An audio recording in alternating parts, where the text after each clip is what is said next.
Turkey knowing that Carlos would take a heavy grid place penalty as we introduced a new power unit, as we had done with Charles in Russia. We thought there were two main reasons for us to run Carlos in qualifying, though. The first one, if Carlos goes from Q1 to Q2, that means one other competitor does not get promoted to Q2. And so we consciously made sure that Carlos made it from Q1 to Q2. Secondly, another incentive we had to run Carlos in Q2 was to give Charles a tow. What is a tow? A tow is when a car runs very close to another car on a straight only, and by virtue of being very close, this second car can actually go much quicker down that straight. And so Carlos did give Charles a tow in Q2, allowing Charles to make it easier onto Q3. So that was the second reason why we run Carlos in qualifying. It was a good teamwork by both drivers.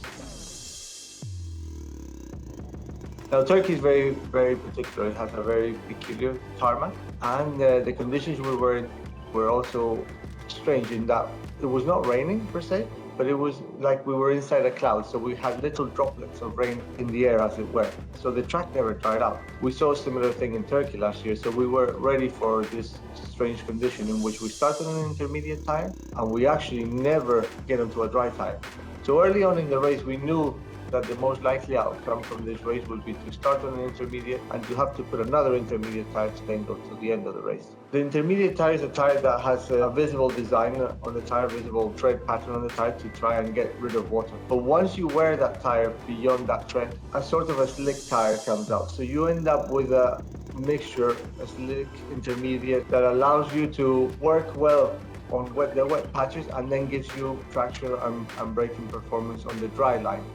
So we could run very long on this intermediate tire until we actually run into reliability problems. It's when we actually wear the tire past its tread and you start seeing the cords.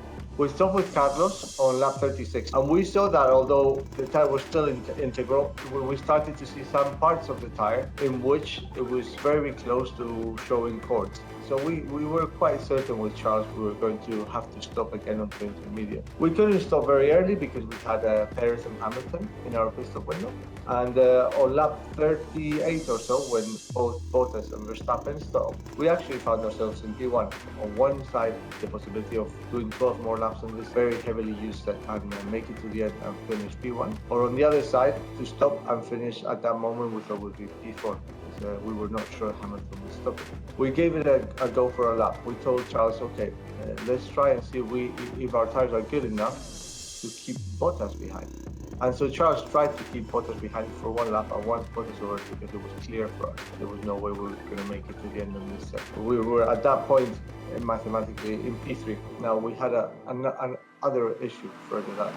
When we did the last stop with Charles on the intermediate, we were now on a drier track. What this meant was that the intermediate tire was working well, but it was overheating. Charles had a good outlap, but then he suffered overheating the next 2 or 3 laps, and that is when he was overtaken by Perez. After that, the tread wore down on the intermediate, and it was the good slick intermediate tire that we liked before, and we had already given position to Perez, and that's where we finished P4 on the road. So with Carlos again, we started on the intermediate tire like everybody did, but a very different position. We were second to last on the road. What Carlos did very well was that on the coming laps, the track was fully wet, so there was not a dry line yet. And when the track was fully wet, he was very good at overtaking people. He was picking up people like he was on a different league, you know. He managed to overtake one car a lap nearly. Even though we didn't have a good start, he was actually making the positions.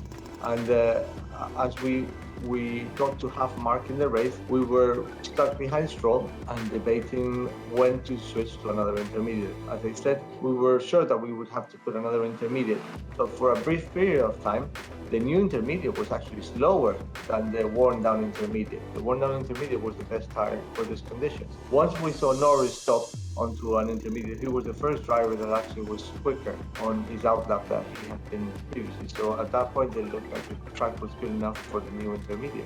And we duly just followed the lap after to try and undercut Stroll. Unfortunately, we had a slow pit stop and we followed behind Ocon, so we dropped one position because of a slow pit stop.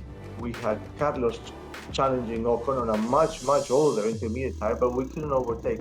What had changed now was that at the start of the race, the track was equally wet. But at this point of the race now, there was starting to be a dry line. So Ocon, of course, was going to stay on the dry line. And every time Carlos tried to overtake Ocon, he would have to go on the water line. So it took Carlos quite a lot of effort to overtake Ocon, to then try and go and catch Norris. But we ran out of laps, basically, to catch Norris, even though Carlos's pace was very, very, very good.